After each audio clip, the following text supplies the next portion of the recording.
asalaamaaleykum mbokk téléspectateur ñu ngi leen di nuyu di leen gërëm di la sant bu baax a baax si seen teewaay fii si télévision nationale rawatina si seen émission Covid 19 mbas mi tey nag sunu ganu bés bi nekk professeur Daouda Ndiaye nekk parasitologue nekk responsable centre génomique bu université Cheikh Anta Diop de Dakar ñëw tey ngi waxtaanee ak ñun li nga xam ne moom la ñëpp di waxtaanee tey fii si sunu réew si mbirum mbas mi muy variant maanaam virus bi nga xam ne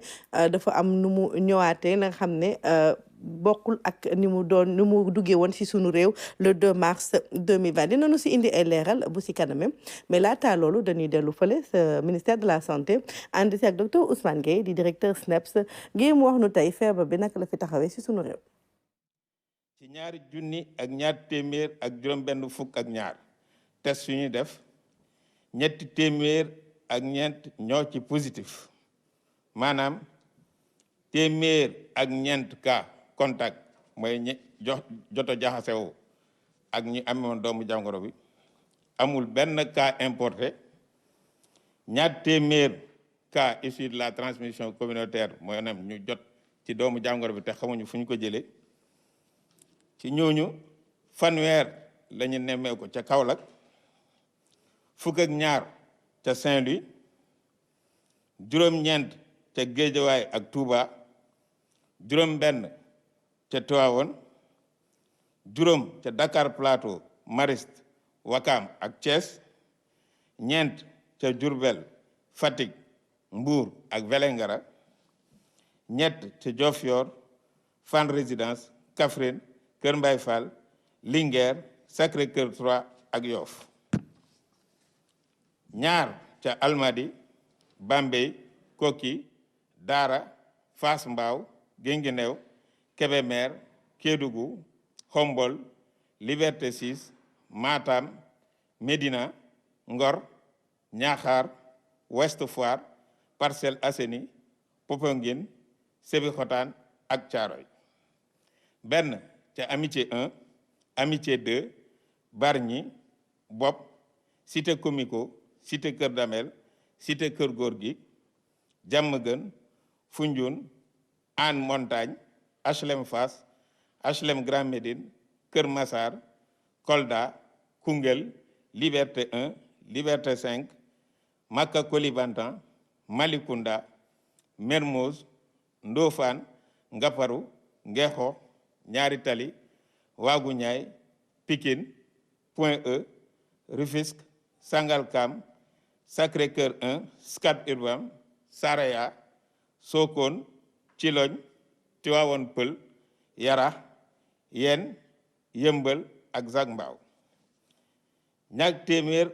ak juróom-ñaar fukk ci ñi ñu hospitalisé woon wér nañu bésu tey juróom fukk ak ñett malade ñoo ngi réanimation fukk ak ñett malade ñàkk nañu seen bakkan bésu dëmb alarba ñaar fukki fan ak juróom-ñaar ci weeru janvier atum 2021 ñeneen ñi des hôpital ñoo ngi tane. feebar bi maanaam naka la fi taxawee tey si sunu réew ñu àndoon si ak docteur Ousmane Gueye di directeur SNEPS ñu def léegi lu dul dalal sunu ganu bés bi di professeur Daouda Ndiaye professeur ñu ngi lay nuyu di la dalal. nuyu di nuyu sa mbokku téléspectateurs yi seetaan tey ci kontaan loo si sa teewaay tey ndax ñu ngi waxtaane la nga xam ne sa domaine la maanaam mbirum génomique ñu waxtaane mbirum li nga xam ne mooy variant tey ñu ngi ko doon wax tey professeur Mboup mu ngi doon wax ne tey sa ministère de la santé ba ñu defee le point ba pare que am na variant bi nga xam ne moom la ñuy gis fële sa Angleterre ñu ngi koy gis fii si sunu réew léegi mais balaa ñu gën a dugg si variant boobu rek ñu bëggoon nga xaw a fàttali wala wax tuuti ñi nga xam ne ñoo ni seetaan lan mooy variant. jërëjëf Ramata defe naa ne loolu yàgg nañ ci waxtaan yow ak def nañ ci émission yu bari sax variant en fait ñun suñu kàlla ba ñu koy tuddee ay mutation ay virus la boo nga xam ne ay doomu jàngoro boo xam ne day changer ci génome am ci lu bari mooy ni mu ko mën a misaale daal lu gën a yomb pour nit ñi xam ko ñu ne benn kër gi mooy virus bi ñu ne deux choses dafa parce que mutation day nekk loo xam ne virus daf koy def pour di mën a adapté wu ci fu mu nekk ci nit ki wala ci jaww ji parce que dafa am ay agression yu muy subir ci ay médicaments ci ay leneen moom day fexe nu muy koy rëccee pour mën a dund ce qui fait que bu fekkee dañ ko misaal ci kër ñu ne bu fekkee virus bi dafa amoon benn bunt bu fooy duggee di attaqué ko wala bu amoon ñetti bunt day tëj ñaari bunt yi mu dese ko benn bunt xam nga foofu attaqué du yomb voilà bu fekkee benn bunt la amoon fu ñu mën a duggee mu xam ne ci serrure bi lañuy jaay mu changer serrure bi loolu mooy li duñ ko mën a tënkee daal variant yu nga xam ne day jouer nag ci wàllu ci nu muy mën a duggee ci doomu aadama bi ak dégâts yu mu ci mën a yëpp te ci jouer par rapport à ça. d'accord nu wax ne nag variant boobu mooy bi nga xam ne moo nekk foofu sa Angleterre nu bëggoon nga wax nu tuuti variant bi nu mu tudd ak naka la fa demee. waaw variant bi bon déggalee sax boo xoolee waa Angleterre nee nañ ñoom buñ ko nañ même OMS ne nañ ko mën a tuddee noonu parce que ça veut pas dire que ñoom foofu lañ ko créé mën naa am ñoom ñoo ko njëkk a gis. parce que ici dafay am solo ñu ne parce que ñëpp nangu ñoom nangu nañ ne parce que Angleterre ñëpp xam nañ seen cosaan ci wàllu génomique. ñun yàgg nañ liggéey ci ak ñoom ci lu bari li ñuy séquencé dafa bari. te virus bu mel nii ki koy gën a gis mooy ki gën a séquencé. ce qui fait que ñoom virus bi ñu ngi koy tuddee B117. mooy variant bi ñu ko tuddee britannique même encore une fois. même OMS nee na bu sañoon daal duñ ko tuddeeti parce que du loolu donc liñ ci gis ci variant boobu mooy ci wàllu wàllante gis nañu ne boo jëlee boo ko comparé ak bi ñu xamoon bi virus bi nga xam ne moo fi amoon avant bi bu doon wàlle benn genn wàll mooy plus de 40% ci contagiosité maintenant ci wàllu faat bi loolu saytu yi amagu ci en fait astafurlah firnde yi amagul ne moo gën a rey mais dañuy njort également que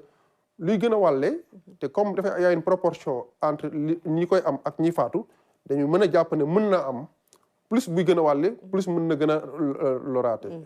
rey mais en tout cas pour le moment ñoom liñ ci gis te ñu war ko confirmer mooy gis na ne wàlle bi doom naa dafa gaaw plus de 40 à 70% comparé ak virus bu njëkk bi. waaw ñu ngi wax ne nag variant bi moom comme ni ñu ko waxee léegi c'est le variant anglais te xam nañ ne si suñu continent Afrique du Sud am na benn nu bëggoon nga wax nu tuuti si variant boobu nekk tamit Afrique du Sud. waaw variant bi nekk Afrique du Sud toujours ci mutation yi ñootul bi parce que bële ci spike protéine bi la. bii ci beneen type de mutation la d'habitude naturellement bii ñu ngi ko tuddee B1-351 mooy bu Afrique du Sud bi mais bi gis nañu ne comparé ak bi ñu ne foofu Angleterre lañ ko njëkk a gisee moom wallaayam demul noonu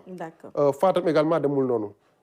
par rapport à ça donc moom moo gën a moins problématique que bi ñu ne moom la ñu gisee fële Angleterre te ñu gis ne moom la ñu gis ci Sénégal par rapport à ça waaw dafa mel ne nag variant yi yemul foofu de dafa mel ni commencé na bëri waaw bëri na boo xoolee yi gën a leer nit ñi mooy ñetti variant moo am bi ñu ne moom la ñu gisee bi ñu njëkk gis Angleterre mooy bi ñu tuddee woon bi ñu doon tuddee variant anglais te ñu koy tuddee B117 bi ñu ne Afrique du Sud lañ ko gisee mooy B1-351 ak variant bi nga xam ne moom la ñu gis entre Brésil ak Japon même la mooy le P1 bu yooyu nag yu bari gis nañu variant yi maintenant am na Afrique lu mel ni wax nga ko Afrique du Sud am na variant gis nañ fa mutation yi Nigéria am na te Nigéria bu ñu jëlee suñu mel naataango bu ñuy liggéey dans le cadre du chantier génomique ñoom NGS dañuy def moom le professeur Mboub doon wax ñun yàgg nañ ko def par exemple ici à ce niveau là ñoom li ñu gis ci ay variant ëpp na sax ñeent fukk mais ñoom amuñu corrélation entre variant bi ak pathogénicité bi mooy feebar bi gis nañ ko Ghana dégg nañ ko également Gambie dégg nañ ko fu mel ni Maroc Europe pratiquement dëkk yëpp am nañu variant yi variant bi ñu wax foofu la jóge Angleterre amul daal dëkk bu nga xam ne tey protégé wu na ci mais loolu en réalité ñun mënuñoo bett parce que virus yi day dox comme nit ñi di doxee te gis nañu les frontières sont poreuses te nit ñaa ngi voyager donc man dama gëm ne même ñi nga xam ne gisaguñ ko c'est parce que dañ cee eggagul seen saytu moo leen ko mayagul mën naa amoon na fi sax bien avant ñu koy gis parce que ça veut pas dire que ñu gis nañ ko que amu fi woon que ça veut pas dire également que amagul donc toujours est-il que tout dépend ci ñi gën a ëpp li ñuy séquencer parce que y a différence entre diagnostiquer et séquencer bu fekkee nit ñi ngi diagnostiquer plus de 1000 séquençage dafa metti ci technique également dafa laaj xarañte bu bëri ce qui fait que mun na am pays yu bëri jotaguñ ci parce que uniquement eggaguñu pour séquencer ko amuñu ñu lëkkaleel wala ñu am xam-xam pour jox ko dafa metti mooy dafa gudd dafa cher complexe ñett la wool dafa complexe mooy dafa compliqué dafa laaj jàng bu bare xarañte bu wér dafa laaj ay plateau technique danañ ci ñëw léegi parce que ku mel ni président Macky Sall dama koy gërëm ci loolu parce que bi ñuy waxante ak mois d'avril anticiper woon nañu ci lii dinañ ñëw léegi parce que ci loolu la ñu waxante woon ne ko pour ñu mën a anticiper ci ay virus yu ñëw ay variants wala ay candidats vaccins ce serait important que Sénégal développe loolu. donc déggoon nañu au mois d'avril. waaw loolu sax laa la doon bëgg laaj parce que dafa mel ni parce que si li ñu dégg si xibaar pour def mën a xool bi nga xam ne gis nañ ko Sénégal dem nañ liggéey si ak Gambie te dafa mel ni tey dafa am benn centre génomique bu ñuy waaj a xëy na incha allah buy waaj a pare ba xam ne président de la République comme ni nga ko waxee jàpp na si ngir mu mën a comment dire voir le jour te dina tax tamit am na liggéey bu bëri ba xam ne da ngeen ko si mën a def. waaw encore une fois je le dis parce que déglu woon na ma au mois d'avril bi ñu ci waxtaanee par rapport à ça parce que dañu liggéeyoon ci centre génomique dañu liggéey ak Nigéria yu bëri amoon nañu ñun plateforme de génomique ci NGS ñu ngi koy def ci virus yu bëri ñàkkul ne capacité bi amagul woon doole amaguñu woon lu mun def lu bëri mais xam-xam bi mi ngi fi plateau bi amoon na fi mais pour ñu mënoon ko éprendre pour ñu mën a def tout le Sénégal éventuellement muy mbas bi ak leneen dimbali sous région yi parce que amoon nañu ko te ñun xam nga suñu xale yi dañ leen tàggat dañ leen tàggat ci wàllu génomique donc bi ma ko waxee loolu moom mu nangu ci woon ñun ba financer centre génomique bi centre boo xam ne donc séquençage bi ñu naan dafa compliqué xale yi jàngal nañu ko ba pare ñun moom la ñuy liggéey beneen aspect mooy analyse des données mën nañ ko am na kuy mën a séquencer lépp mais affaire bi du ko gis parce que en réalité xamul mécanisme de recherche des mutations jàng la donc aujourd'hui fii ak 1 mois incha allah fii ak 1 mois 2 mois centre génomique boobu dina taxaw sur financement en tout cas sur appui bu doy waar ci président Macky Sall bu da jog na ci koppar bu bëri moom la ñuy seen nii mi ngi université de Dakar te machines yi pratiquement ñi ngi ci yoon bi egsi nañu pour yokk ci li fa nekkoon yaakaar nañ ne fii ak ñaari weer Sénégal lépp luy wàllu génomique si wàllu séquençage mutant yi mën nañ ko fi def même bitim réew au lieu ñun ñuy dimbali ñun mën nañ dimbali ci région bi dans 2 mois maximum. muy lu am solo incha allah professeur nu ñëw léegi si dénkaane bi parce que comme ni ñu wax est-ce que virus bi jar na ñu gën a tiit wala ñu di gën a jël lan daal nga mën a dénk askan wi si li nga xam ne tey xam nañ ko léegi si feebar bi. waaw ça veut dire que xam nga bi ñu ne variant bi ñu ne moom moo jógee Angleterre dañ ne wàllaayam dafa gaaw. contagion plus de 40% la. ça veut dire que foofu encore une fois tant que ñu ngi xam ne li ko mën a aar mesure barrière yi la mooy le port de masque bu ñu doon def benn masque nañu fexe ba masque yi di gën a serré deuxième bi mooy distanciation yi man jàpp naa ne bu ñu doon wax def mètre sax dañ ko war a def 1 mètre genn wàll parce que comme wallaay bi dafa gaaw contagion dafa am doole xamaguñu ndax faat bi am na ñu ngi ci si mais ñaanuñu yàlla faat bi yokk mais bu faat bi yokkee day indi beneen problème donc ce qui est clair donc pour li ñuy dénk askan bi jërul tiit li ci am mooy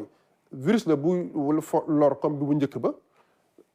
li koy aar pour le moment mooy port de masque yi mooy raxas loxo yi mooy distanciation physique yi lépp luy rassemblement ñu moytu ko je pense que aujourd'hui comme gis nañ ne variant bi am na te mi ngi wër ñàkkul ne sax am na fu ñu ko gisagul fenn te parce que testé guñu échantillon bu bari donc na nit ñi gën a farlu ci loolu te xam ne comme xamaguñu ndax day rey lu gaaw ak lu am doole li ci gën a mën a moytuloo nit ñi mooy fexe ba li ñu leen wax ci wàllu protection yi mesures yi ñu def ko loolu mooy voie de salut bi je pense que bu ñu ko defee lu bëri du xew ci dëkk bi. balaa ñu tàqale ko rek xanaa ñu wax tuuti si vaccin bi xam ne vaccin yi moo yaakaaru àdduna gi ngir xeex mbas bi fi mais est-ce que variant yi du xaw a gàllankoor la xam ne jot neen ko def si vaccin. waaw liir naa nag ci benn site waa Moderna bi nga xam ne moom ñoom dama leen di suivre ak ñeneen. ñoom nee nañu seen vaccin bi.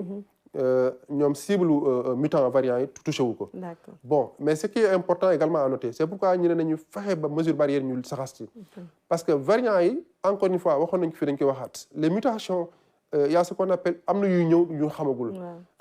C'est vrai que man xawma ñoom vaccin bi ci ban gène lañ ko defaree ci ban spécificité lañ ci am parce que y a ce qu'on appelle les microsatellites ñooñu xam ne gènes yoo nga xam ne la foofu leer nañu ne fu am mutation c'est exceptionnel. Mais comme très souvent te liggéey ci microsatellite yombul donc probablement ce sont des gènes spécifiques la ñuy utiliser gènes yooyu nag ñu xam ne mutation ñaanuñu yàlla mais mutation ñëw mën na ñëw ba yàq efficacité bi parce que bu fekkente ne cible gène bi anticorps yi gène boobu dafa mutation anticorps boobu dootu ko xamati dootu ko defarat te boobaa vaccin bi dootu ko njëriñ ce qui fait que lépp mën na mais pour le moment en tout cas ñi liggéey vaccin yi ñoom li ñu waxagul mooy touché wul seen molécule mais toujours est-il que xamaguñu liy xew suba parce que y a beaucoup d'inconnus par rapport à ça mais ñu xam ne vaccin encore une fois moi je le répète bokk na ci li yàgg dimbali askan pour ñu lijjanti maladie donc li ci mën a am nguur gi dinañ ci def seen saytu li ci war pour que bu jotee nit ñi war ko utiliser bu ñu ko waree utiliser inchallah jërëjëf professeur Daouda Ndiaye mu nekkoon tey sunu gànnu ba fi nekk parasitologue responsable centre génomique UCAD bi nga xam ne tey wan ne leen ko daanaam li si des pour mu pare bareetul mais dina nekk la nga xam ne dina dimbali bu baax sunu réew si liggéey bi surtout si ay situation comme yi si ay mbirum mbas yi nga xam ne comme li nga xam ne moom la ñuy dund fii si suñu réew ak si àdduna gi duñ def léegi lu dul dalal suñu naataango di Oumou Kalsoum Sall si Allo Diaspora Oumou Kalsoum ñu ngi lay nuyu di la dalal. Ramata maa ngi lay fay di nuyu suñu mbokku téléspectateur yëpp amaat mbégte ni koy defee saa su ne ànd ak yow ci suñu émission Covid 19 mbas mi. waaw Oumou Kalsoum nag gis nga feebar bi Sénégal léegi am na variant yow foo nu demal ak loonu indil. waaw tey nag ci suñu rubrique Allo Diaspora xamata ca Belgique la ñuy dellu dem ba tey di wéy di ànd ak doomu Sénégal yi nga xam ne ni ñoo ngi leen di fekk ci réew boobu. di xool tamit tolluwaayu mbas mi Belgique tamit laale na ak moom bu baax tey jii ki ñuy daral ñu koy wax Mamadou Niang ba Bruxelles lañ koy fekk mooy suñu gan tey ci rubrique Allo Diaspora Mamadou ñoo ngi lay nuyu di am mbégte ànd ak yow tey ci suñu émission Covid 19 mbas mi. Oui, bonjour, vous allez bien? ñoo ngi ci jàmm alhamdulilah. Alhamdulilah rabbil alamin. Voilà, man Doudou laa tudd, Doudou Niang, je suis à Bruxelles. Et je suis restaurateur, voilà, donc j'ai mon restaurant ici à Bruxelles.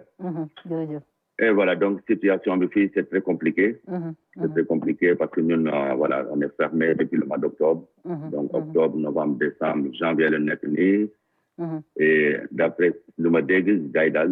on est encore parti jusqu'au mois de mars. Et apparemment, dès qu'on a aussi que nous avons un confinement ici, un troisième confinement. Donc tout le monde en parle actuellement. D'accord. Moi, voilà, c'est catastrophique, quoi. Situation très compliquée. ma fàttali ni Belgique ñoom depuis le début tey jii daanaka léegi ñu yegg ci juróom-ñaari téeméeri junni doomu aadama yoo xam ne laale nañu ak mbas mi ñi ci faatu tey jii romb ñaar fukki junni doomu aadama waaye par rapport ak yeneen réewu Europe yi dafa mel ni Belgique ci première vague bi la fa mbas mi gënoon a metti mais ci période bi par rapport ak contamination yi par jour est-ce que tanewul. tane na tuuti rek mais en fait on parle plus de feebar bu bees bi variant bi moom la ñëpp di wax instant bi la gars yi di wax instant ni surtout léegi nag en fait lu gars yi di gën a wax surtout moment pour le moment lors du jour daal mooy vaccination bi dañuy wax tout le temps après vaccination bi donc voilà en fait en gros on est perdu quoi on sait plus ban direction jël quoi xamul ndax dans combien de temps la ñuy génn situation bi. sànq yaa ngi koy wax ngay restaurateur yor foofu restaurant ci Bruxelles c'est vrai que ñi nga xam ne dañ nekk ci wàllu restauration ñoom impacté nañ leen a réew yëpp parce que en général tout pays yëpp li ñu jël mooy décision tëj lieu de rassemblement yi restaurant yi ci la ñu bokk tey jii encore ñu wax restriction yi dinañ dem ba mois de mars yow nan nga dundee 2020 bi ak début 2021 ci sa wàllu activité boobu. Ben voilà, donc je pense que parce que voilà, si donc on a eu d'abord un premier confinement donc année 2020, donc mars, avril, mai, et juin, ligue 3 mois jusqu'au mois d'octobre, nous déjà encore, ben jusqu'à présent on est fermé. On est fermé et puis donc comme nous l'avons dit tout à l'heure, on est parti jusqu'au mois de mars et puis apparemment comme je l'ai dit tout à l'heure, nous avons encore un troisième confinement. Et si on fait un troisième confinement, moi voilà. Donc ça veut dire qu'il faut déposer les armes, à mon avis, parce qu'il y a beaucoup de faillites. Les plus restaurations, tout le monde, voilà, il y a beaucoup de cas, il y a fermé un restaurant. Voilà, situation boobu nekk na man mii à ce qui me concerne, je sais plus quoi faire, comme ndax dama war a jaay wala dama war a fermer définitivement, faillite, je ne sais pas. Alors, un manque à gagner énorme. Est-ce que tamit foofu gouvernement bi jàppale nañ leen accompagner nañ leen yéen ñi nekk ci secteur boobu? Non, effectivement, sincèrement, que puis quand même de ce côté-là, machallah, nous sentons yàlla quand même nous aider. Nous aider Bouba, mais c'est pas suffisant parce qu'on a des charges quand même, on a encore des charges. Ok, bon, bien vrai qu'on paye pas moi à ce qui me concerne de me payer le loyer. Ok, ça je me suis arrangé avec un propriétaire, mais voilà quoi, il y a des charges comme les fixes, donc on va payer. Donc le peu nga xam ne état daf ñuy aider si effet boobu li ñuy aider ñu loolu ñuy jël fay si yenn charge yi par si restaurant bi quoi. Donc c'est limite quoi. Et ma fàttali ni toujours le couvre-feu ñu mu ngi en vigueur foofu de 22h à 6h du matin. Voilà, à partir de 22h jusqu'à 6h du matin, on est en couvre-feu. Là, ça va encore parce que la journée, bon, ok, il y a un peu de monde, il y a une hygiène et tout la journée, mais li tax les gens commencent à paniquer mooy le troisième confinement boo xam ne tout le monde en parle loolu kay moo gën a graaw il y a un troisième confinement ça c'est catastrophique. Doudou Niang ñu ngi lay gërëm amoon nañu tey ji mbégte ànd ak yow. Merci beaucoup et voilà ñaan yàlla sunu borom pana voilà mu sotti ndox mu sedd bi ci situation bi pour que ñëpp reprendre seen activité quoi inchallah. Ok jërëjëf. Ok merci beaucoup au revoir. Merci au revoir. Alors Ramata tey gis nga ñu dellu woon Belgique ci Bruxelles lañ demoon ànd ak Doudou Niang di suñu compatriote restaurateur donc mu ñu doon wax mbas mi tolluwaay bi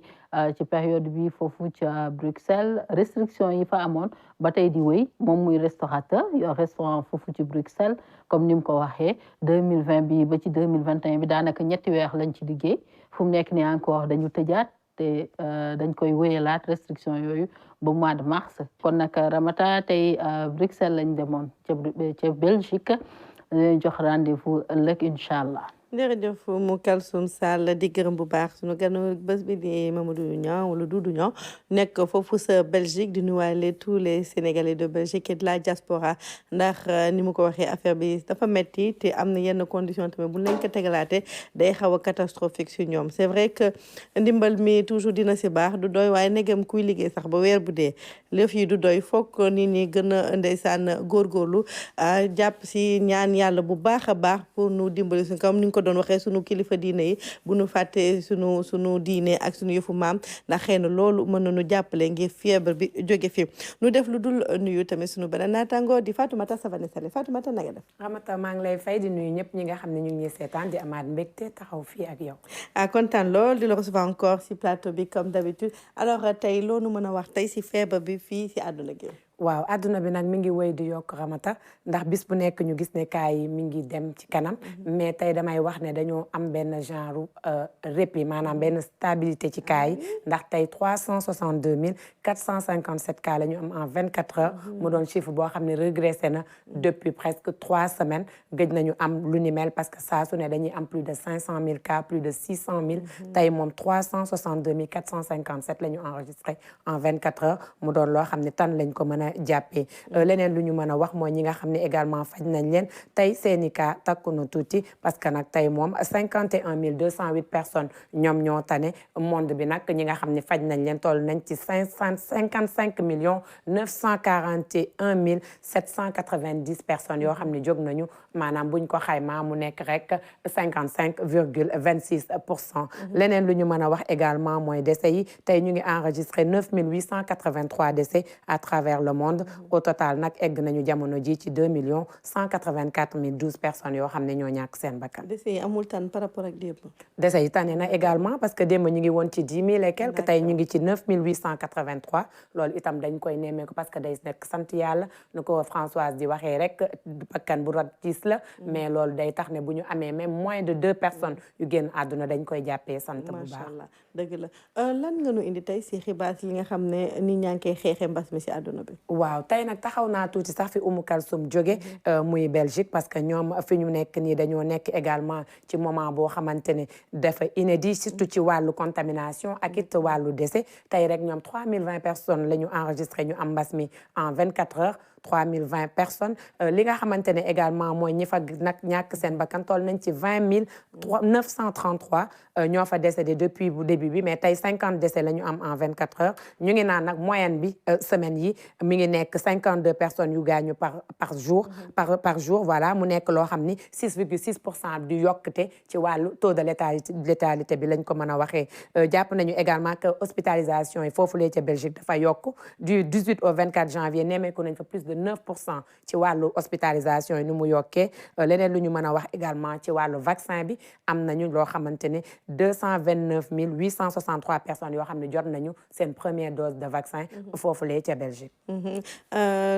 balaa ñëw Afrique am na yeneen xibaar. xëy na Portugal parce que Portugal ñoom itam tey seen chiffres yi c'est inédit surtout ci wàllu décès yi parce que 300 décès la ñu am gëj nañ ko am nee nañu chiffre boo xam ne record lañ ko mën a jàppee ba tax nag dañoo rek jël ay déplacement ya nga xamante ne dañ ko limité surtout à travers l'étranger nee nañu kenn du génn dem fenn ba 15 jours passé maanaam kenn du jël avion dem kenn du jël train dem man dañu arrêté dakkal lépp plus li nga xamante ne mooy mesure de restriction yi ñu fa teg parce que bëgguñu également mbir mi law bi gën a gaaw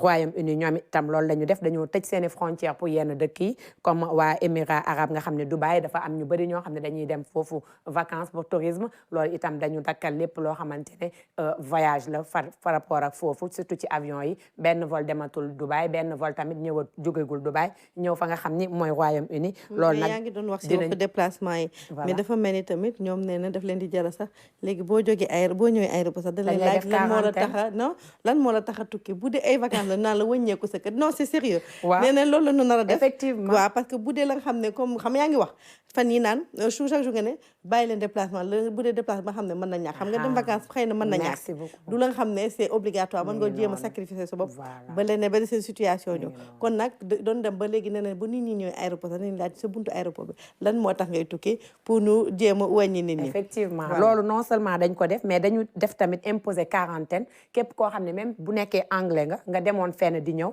dinañ la def quarantaine ci biir aéroport bi ba mu wóor leen ni yoroo virus bi nga soog a mën a dugg ci réew ma donc ñoom fu mu nekk nii ñi ngi def tout pour stopper li nga xamante ne mooy virus bi parce que nag ñoom variant bi foofu la jiitoo mais également fa la def ravage yu mag balaa ñeneen ñi di ko jot ci àdduna bi moo tax nag fu mu nekk nii faaw rek nit ñi gën a tiit incha allah nu ñëw léegi Afrique waa Afrique moom tey jii passé nañu la nga xam ne mooy 3 millions ñi ngi ci 3 millions 502 578 cas ñi nga xamante ne ñoom la ñu nekk sous traitement toll nañ ci 438 296 personnes ñi nga xam ne faj nañ leen également yokku nañu ñu ngi ci 2 millions 976 153 décès yi nag Ramata mooy faral di yokk fan yi fii ci continent bi mu ngi am 88 129 personnes mu mel ni diggante démb ak tey am nañu plus de 1200 décès loolu nag dafa bari 1223 décès exactement loolu dafa xaw a takku ci benn fan rek ci biir continent bi. tout à fait kon bu ñu xoolee classement bi après Afrique du Sud ku ci topp. Maroc moo ci topp Maroc après Tunisie moo ci topp Tunisie Égypte bu ñu jógee foofu nag